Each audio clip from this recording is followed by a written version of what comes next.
Yes, good morning, everyone. So I hope every one of you is doing well. So yeah, welcome to the hotel management class. So basically today we are talking about the daily activities that you usually found, which is catering. So basically the subject is conducted with the catering management class, whereas as we know that is the part of the hospitality industry. So yeah, I believe that we already meet in the previous week. Yeah, but I will be introducing myself again. I am Dr. Aditya Nova Putra as one of the hotel management lecturer. Usually I was the cook. I'm teaching cooking also in every subject of the hotel management.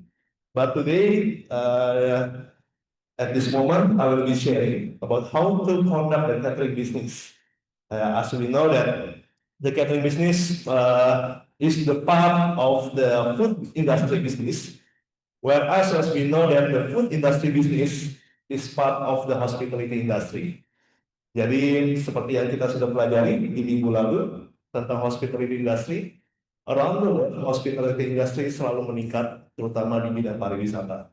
Nah, pariwisata ini ada tahu nggak jenis-jenis pariwisata di dunia itu ada jenisnya ada apa aja? Kira-kira di sini ada ingat nggak pelajaran minggu lalu? Ya jenis salah satu pariwisata mungkin kira-kira religi.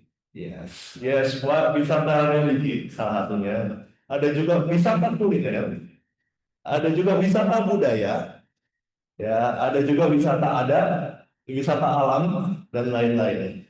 Nah, kita tahu ya semua ini paling besarnya dari catering adalah pariwisata.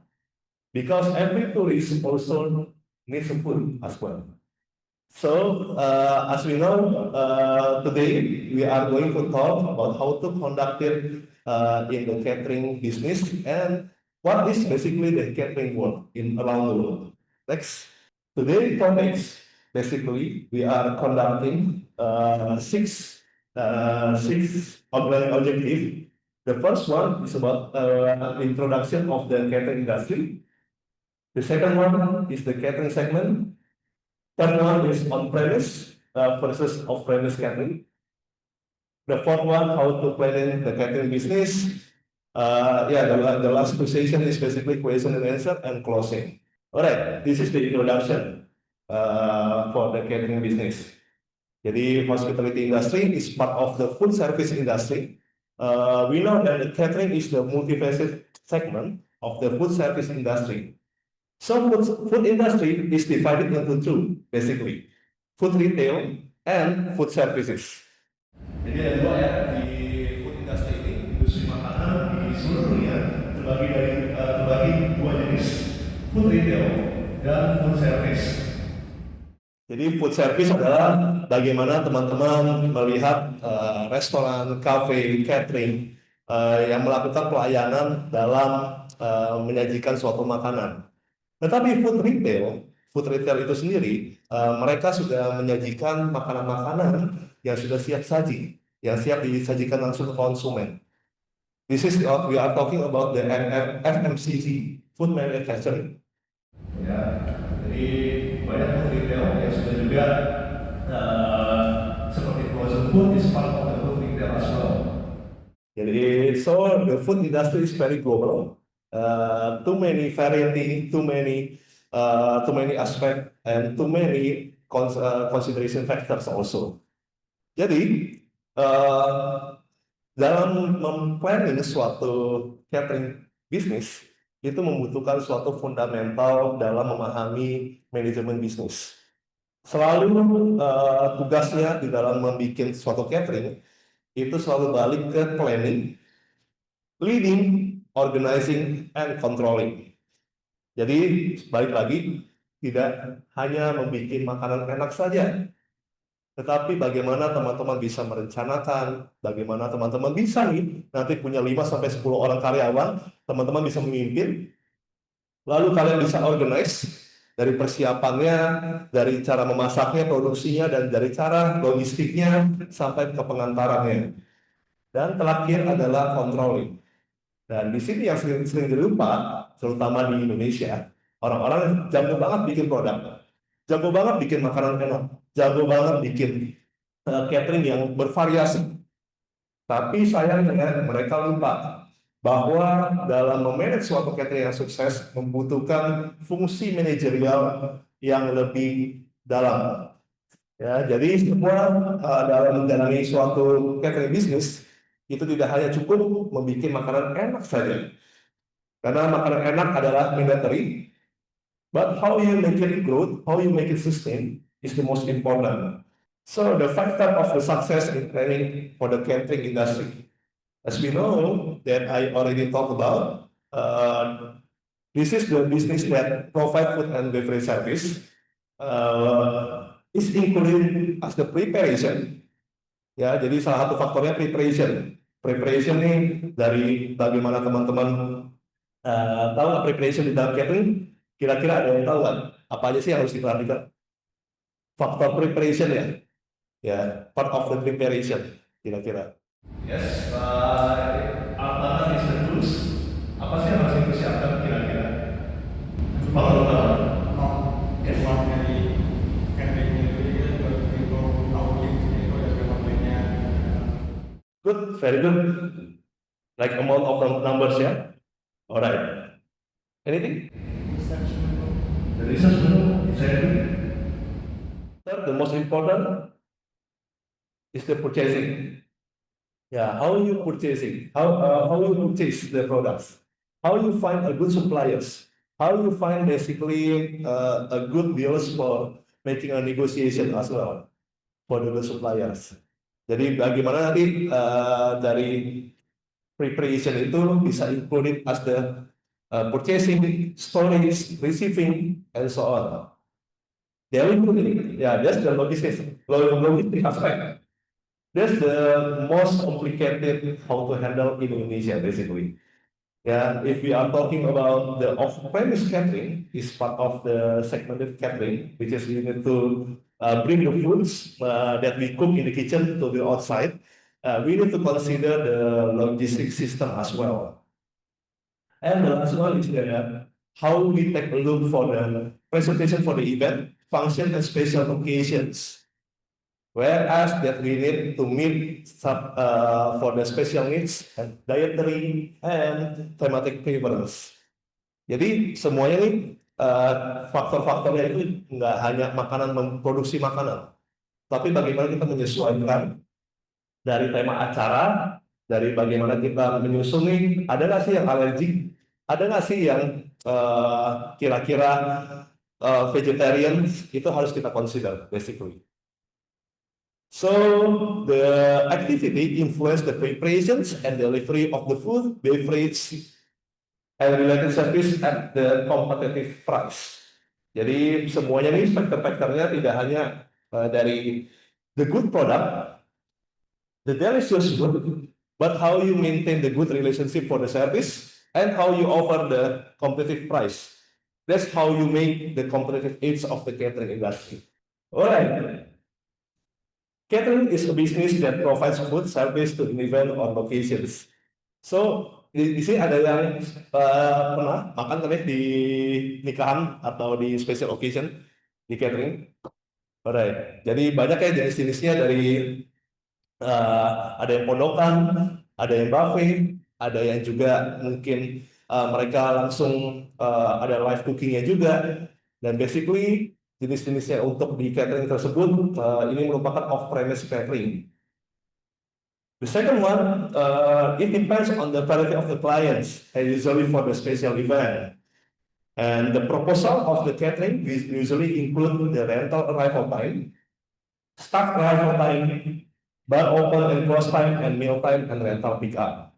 So everything for the aspect of the making it success for the on time, make it on time for the catering is the most important things as well. Nah, jadi ada 3 faktor yang tadi saya paparkan. Mungkin ini lebih kesimpulan juga untuk penjelasan dari catering sendiri ya. Catering is not just preparing a generic menu and serving it to the guests. However, it's about having a unique concept. So konsep apa aja sih sebenarnya yang bisa kita paparkan untuk menjadi unique selling proposition kita. Nah, konsep-konsep ini yang menjadi suatu bahan teman-teman semua nanti pikirkan ya buat next assignment di next week. Nanti per kelompok harus bisa membuat suatu project, terutama untuk membuat suatu konsep di pembuatan bisnis catering. Nah, kira-kira sebelum kita menuju ke sana, ada yang tahu nggak sih konsep catering saat ini apa saja sih tren-trennya? Ya, tren-tren secara yang kalian lihat nih so far. Ya, catering apa jenisnya? Catering eh, kebutuhan apa? Jenis makanannya, jenis layanannya. Siapa? Ya, apa contohnya? For example. Jadi Korea ada Jepang, mereka kan Oke. ada subsidi dari pemerintah untuk makan Oke. di kampus, Ya. di SMA. Alright. Similar like Indonesia also ya. Ya. Di Indonesia. Alright. Ada lagi yang lain? Itu jenis salah satu segmen ya sebenarnya ya. Kalau konsep apa? Konsep catering sebenarnya yang membutuhkan suatu konsep. Jadi ya, the wedding ya, exactly a wedding catering. What else? Ya, sorry. Dining. Oh, diet catering. Yes, exactly. What else? Vegan. Yes. Diet vegan catering is part of the healthy catering ya, as part of the catering. Yeah, thematic catering also we do have it. Wedding catering for the off-premise catering. Jadi ada juga office box catering, itu juga salah satu suatu konsep, dan tentunya corporate catering juga. Part of the corporate catering is the one part of the concept. Jadi how to sell it to the customer, you need to able to determine what is your concept and what is the primary target market at the first. Yeah.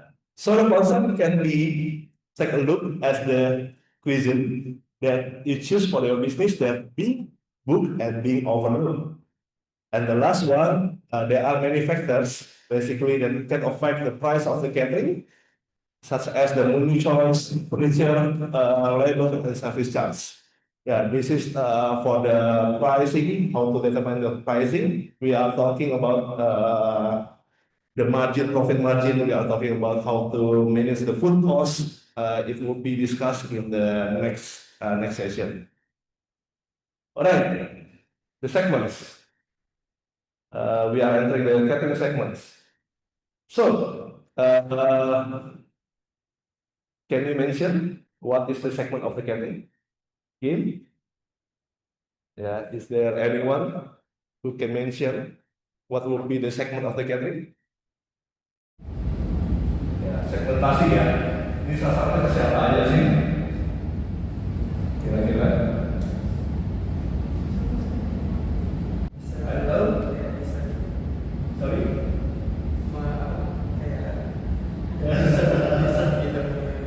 Segmen.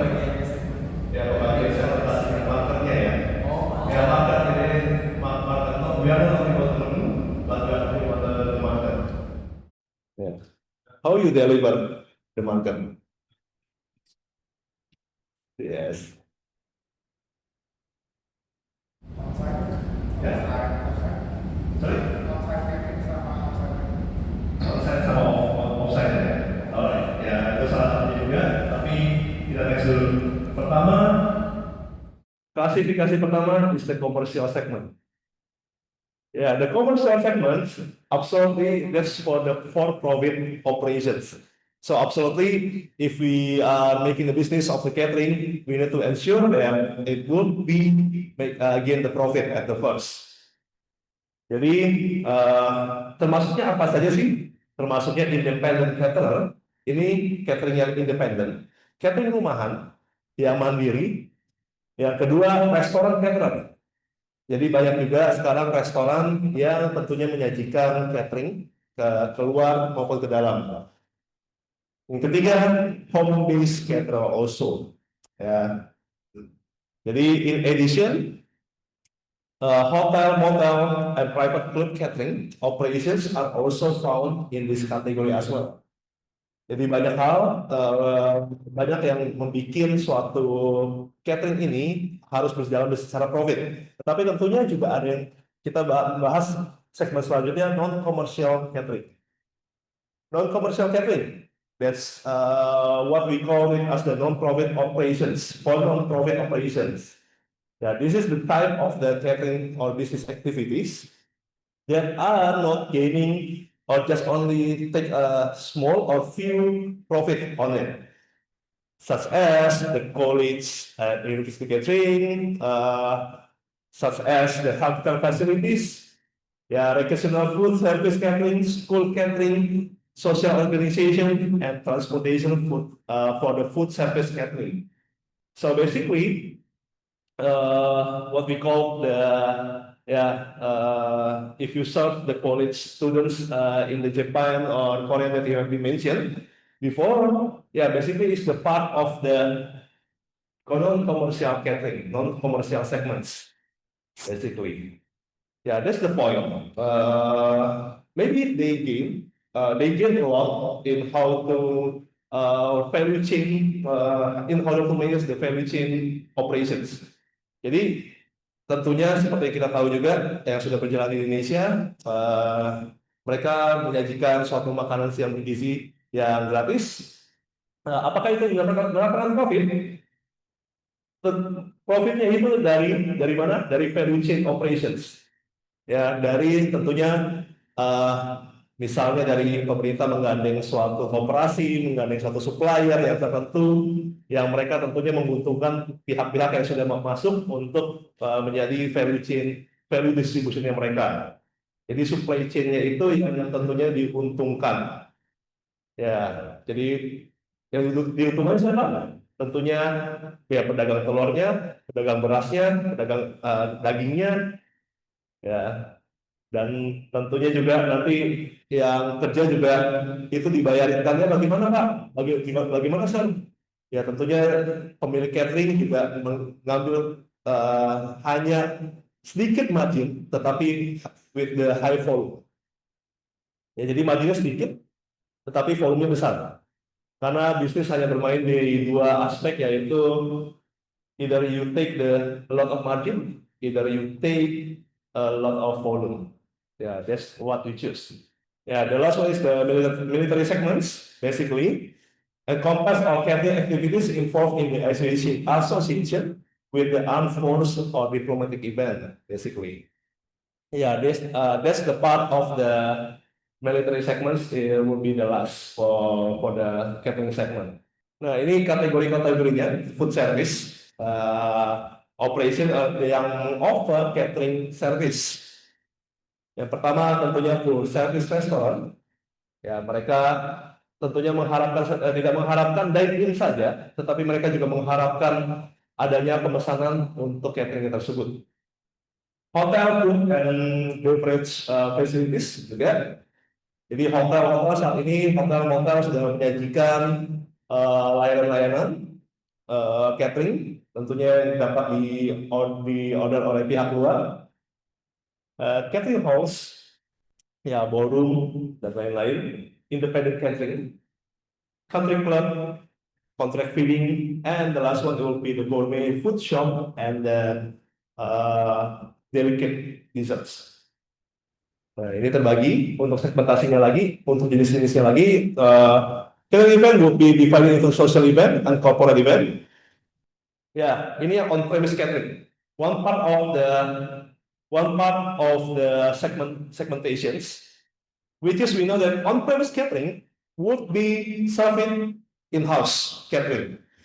So all the required functions and services that the caterer execute are done exclusively at their own facility.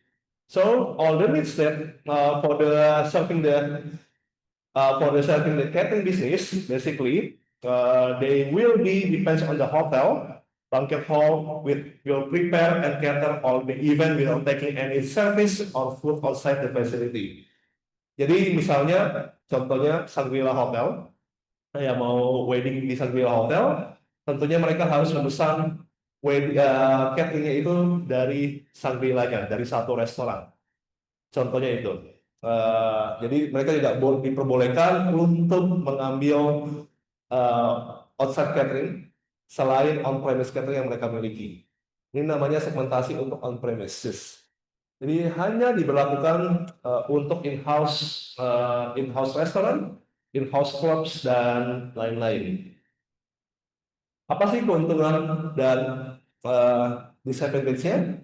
Yang pertama, tentunya customization, bisa customize, mau pilihannya Western, Italian, Chinese, Indonesian, atau mungkin hanya bersifat continental. Quality control can be managed, cost saving, convenience, and personalized service. Tentunya disadvantage-nya only able to host a certain amount of people due to your capacity. Jadi kalau kita pesannya 500 packs, pasti akan disediakan 500 packs juga. Ya, jadi tidak ada lebihnya juga untuk di on-premise catering ini. Dan off-premise catering is anything where the caterer must leave the restaurant and travel to another place. Ya, jadi satu tempat mereka memasak nih, mereka membawa cateringnya mereka keluar. Ya, itu disajikan di garden, bisa di garden, di outdoor, di hall, dan di tempat-tempat lainnya. Jadi important consideration, absolutely, there must be access to the equipment needed to prepare the food. Jadi equipmentnya ini yang perlu diperhatikan ketika kita mau membawa atau menyajikan di off-premise catering ini. Keuntungannya off-premise catering, last number of the guests, tentunya profit semakin tinggi, efektifnya biayanya lebih efektif, dan tentunya bisa menyajikan kreatif tema-tema kreatif. Tentunya juga ada tantangannya juga, expensive equipment, limited time of the service, confidence challenging, and limited offering of the event. Ya, jadi semuanya sebelum kita membuat suatu catering bisnis, ada 5 faktor yang perlu diperhatikan. Tentunya formulanya hanya 5 ini dulu yang perlu diperhatikan sebelum kita breakdown. Yang pertama, budgetnya. Ya, menunya apa, location-nya apa, di mana, on-premise or off-premise, number of the guests, and the level requirements. So, either you basically just only have 2 people to help you daily in the serving for the catering. Tapi kalau kita tiba-tiba dapat orderan 100, 200, 300, tentunya catering tersebut harus memperhatikan juga budgetnya berapa nih yang di offer. Menunya apa saja, 2 pilihan, 3 pilihan, 4 pilihan, atau 5 pilihan. Lokasinya di mana, berapa kilometernya, dan tentunya juga kita membutuhkan beberapa orang yang bisa mensupport untuk day one atau hari H di acara tersebut. Karena tentunya juga ada back of the house and the front of the house as well yang membantu untuk mensukseskan catering ini. Nah, ini planning sequence-nya. Pertama, planning sequence-nya itu define the target market, determine your service, develop the menu, determine the pricing. We have to build the team as well, creating the marketing plan, and the last one will be how we basically deliver the exceptional services. Nah, basically, after you have heard about the catering around the world, this is the simple questions. Maybe can be answers for some of you. Yang pertama, menurut kalian dalam menjalankan operasi bisnis catering, role of digital technology bagaimana bisa mengincrease suatu efisiensi? Pemasaran. Penggunaan teknologi kan kayak misalkan zaman sekarang tuh kita udah bisa pakai teknologi kayak media sosial tuh kayak buat memasarkan nih. Kita kalau kita punya data dan lain-lain, kita menggunakan media sosial. Habis itu kalau misalkan dengan media sosial juga tuh kayak kita bisa mempermudah nih para pengguna nih mau pesan tuh nanti bisa lewat aplikasi doang, nggak lewat website doang kayak gitu. Give applause everyone. The first factor is the marketing. Jadi itu kan masih ke arah eksternal. Tapi menurut kalian internalnya apa sih? Internalnya lagi nih, bisa efisiensi di mana lagi menurut kalian? Untuk memanfaatkan teknologi digital, bisa membuat efisiensi apa lagi? Market research. Sorry? Market research. Market research and market is still, still part of it, same. Apalagi di dalam operation yang kira-kira menurut kalian? Ya, selain yang dalam bentuk apa?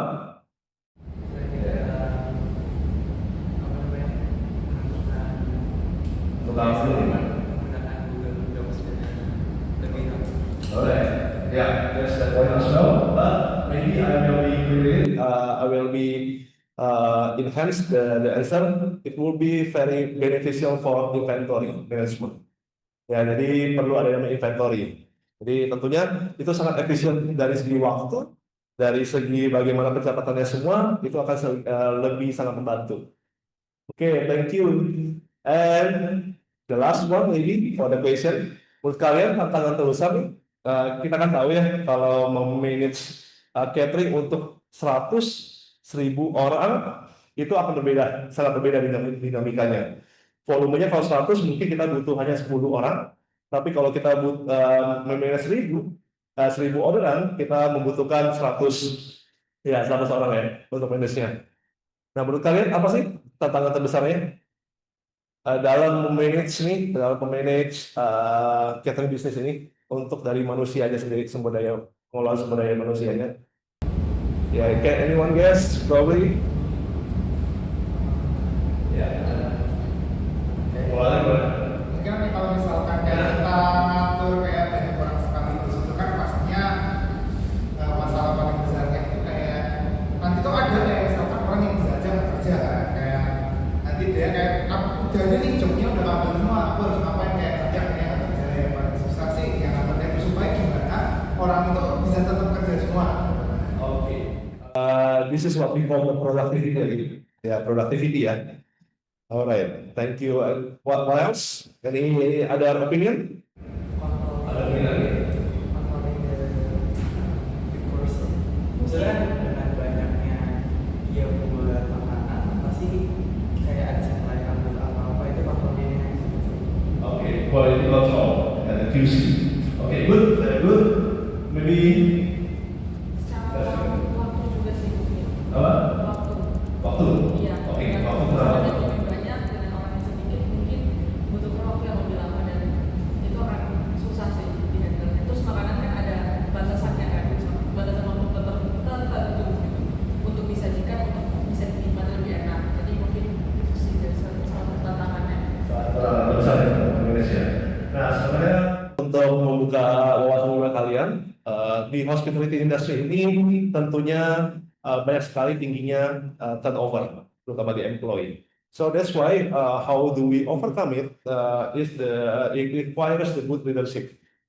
Jadi kalian butuh juga meng-hire not only the low level management, tapi membutuhkan juga ke middle managementnya juga untuk membantu kalian bisa manage several things in the operations.